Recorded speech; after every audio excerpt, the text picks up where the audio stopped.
नमस्ते दोस्तों, क्या आपने सुना? मध्य पूर्व में तनाव अपने चरम पर है। इजराइल ने ईरान पर बमबारी शुरू कर दी है और पूरी दुनिया इसकी चर्चा कर रही है। लेकिन एक सवाल जो हर भारतीय के दिमाग में उठ रहा है, हमारा देश इस पर चुप क्यों है? आज हम बात करेंगे एक ऐसी खबर की जिसने न सिर्फ भारत बल्कि पूरी दुनिया का ध्यान खींचा है। सोनिया गांधी, कांग्रेस की दिग्गज नेता, ने भारत सरकार की इस चुप्पी पर तीखा हमला बोला है। उन्होंने इसे न सिर्फ कूटनीतिक चूक बताया बल्कि हमारे नैतिक मूल्यों की हार भी करार दिया। तो आखिर क्या है इस चुप्पी के पीछे का राज? क्या भारत को अब अपनी आवाज उठानी चाहिए? इस कहानी में हम खोलेंगे हर परत, हर सवाल का जवाब ढूंढेंगे और जानेंगे कि क्या है इसका समाधान। तो तैयार हो जाइए, क्योंकि ये कहानी आपको सोचने पर मजबूर कर देगी। चलिए शुरू करते हैं। पहले बात करते हैं इस पूरे मामले की पृष्ठभूमि की। मध्य पूर्व में तनाव कोई नई बात नहीं है। इजराइल और ईरान के बीच सालों से ठंडा युद्ध चल रहा है, लेकिन 13 जून 2025 को ये तनाव तब गर्म युद्ध में बदल गया जब इजराइल ने ईरान पर हवाई हमले किए। ये हमले इतने बड़े थे कि पूरी दुनिया की नजरें इस क्षेत्र पर टिक गईं। खबरों के मुताबिक इजराइल ने ईरान के सैन्य ठिकानों को निशाना बनाया,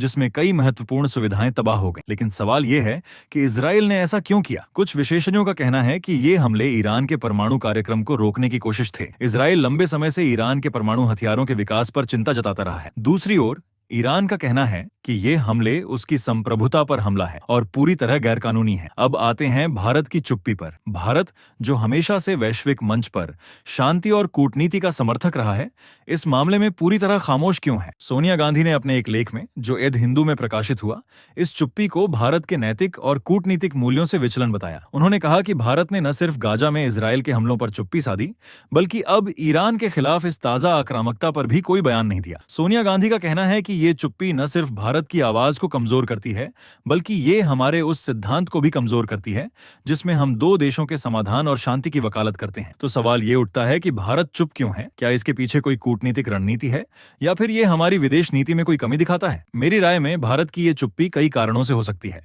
पहला, भारत और इजराइल के बीच मजबूत रणनीतिक साझेदारी है। रक्षा, तकनीक और व्यापार के क्षेत्र में दोनों देशों के रिश्ते पिछले कुछ सालों में बहुत मजबूत हुए हैं। शायद सरकार नहीं चाहती कि इस मुद्दे पर बोलकर वो इस रिश्ते को नुकसान पहुंचाए। दूसरा, भारत का ईरान के साथ भी पुराना दोस्ताना रिश्ता रहा है। तेल आयात से लेकर चाबहार बंदरगाह जैसे प्रोजेक्ट तक ईरान भारत के लिए अहम रहा है। ऐसे में दोनों पक्षों के बीच संतुलन बनाना भारत के लिए चुनौती हो सकता है। लेकिन क्या ये संतुलन बनाना इतना जरूरी है कि हम अपनी नैतिक जिम्मेदारी भूल जाएं? सोनिया गांधी ने अपने लेख में लिखा कि भारत की चुप्पी गाजा में हुए तबाही पर भी थी और अब ईरान पर इजराइल के हमलों पर भी है। उन्होंने इसे भारत के उस लंबे सिद्धांत का उल्लंघन बताया जिसमें हम हमेशा से एक स्वतंत्र फिलिस्तीन और इजराइल के बीच शांति की वकालत करते आए हैं। गाजा में पिछले कुछ सालों में जो मानवीय संकट पैदा हुआ है, उस पर भी भारत की प्रतिक्रिया बहुत हल्की रही है। हजारों लोग मारे गए, लाखों बेघर हुए और भारत ने सिर्फ कुछ सामान्य बयान दिए। क्या ये हमारे उस देश की छवि से मेल खाता है जो खुद को वैश्विक शांति का दूत कहता है? अब जरा गहराई में चलते हैं और देखते हैं कि ये पूरा मामला कैसे शुरू हुआ। इजराइल और ईरान के बीच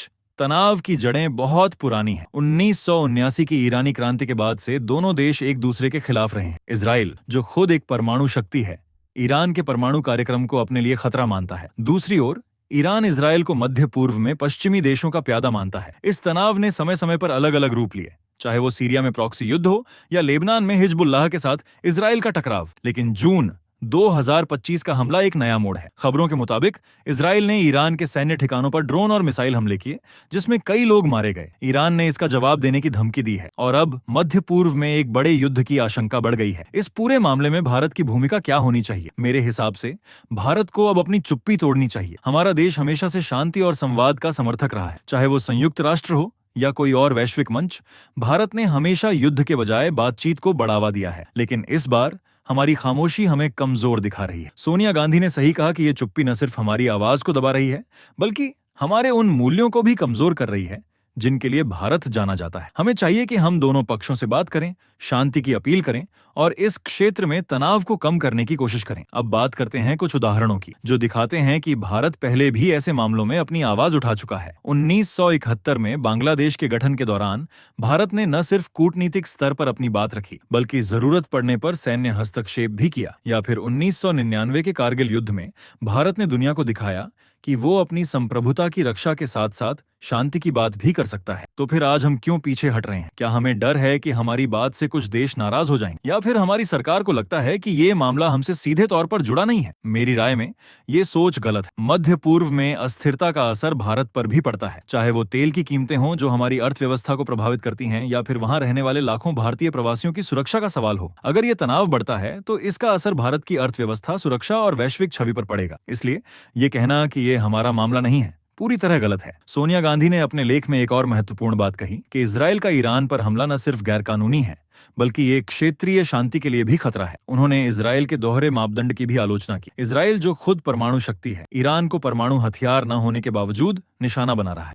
ये बात कई लोग उठा रहे हैं कि इजरायल का ये रवैया मध्य पूर्व में शांति की संभावनाओं को और कमजोर कर रहा है। सोनिया गांधी ने यह भी कहा कि भारत का ईरान के साथ पुराना दोस्ताना रिश्ता रहा है और ऐसे में हमारी चुप्पी और भी परेशान करने वाली है। अब जरा इस मामले को दूसरे नजरिए से देखते हैं। कुछ लोग कह सकते हैं कि भारत की चुप्पी एक सोची समझी रणनीति है। हो सकता है कि सरकार इस मामले में तटस्थ रहकर दोनों देशों के साथ अपने रिश्ते बनाए रखना चाहती हो, लेकिन सवाल यह है कि क्या ये तटस्थता हमें महंगी पड़ेगी? अगर हम अब अपनी आवाज नहीं उठाते तो क्या भविष्य में कोई हमारी बात सुनेगा? मेरे हिसाब से भारत को अब एक मजबूत रुख अपनाना चाहिए। हमें चाहिए कि हम संयुक्त राष्ट्र जैसे मंचों पर इस मुद्दे को उठाएं, दोनों पक्षों से बातचीत की अपील करें और क्षेत्र में शांति स्थापित करने की कोशिश करें। अब बात करते हैं कि इसका समाधान क्या हो सकता है। सबसे पहले भारत को अपनी विदेश नीति को और स्पष्ट करना होगा। हमें दुनिया को बताना होगा कि हम शांति के पक्ष में हैं और किसी भी तरह की आक्रामकता का समर्थन नहीं करते। दूसरा, हमें ईरान और इजरायल दोनों के साथ अपनी कूटनीतिक बातचीत को और मजबूत करना होगा। तीसरा, हमें अपने आर्थिक और रणनीतिक हितों को ध्यान में रखते हुए एक संतुलित रुख अपनाना होगा। और सबसे जरूरी,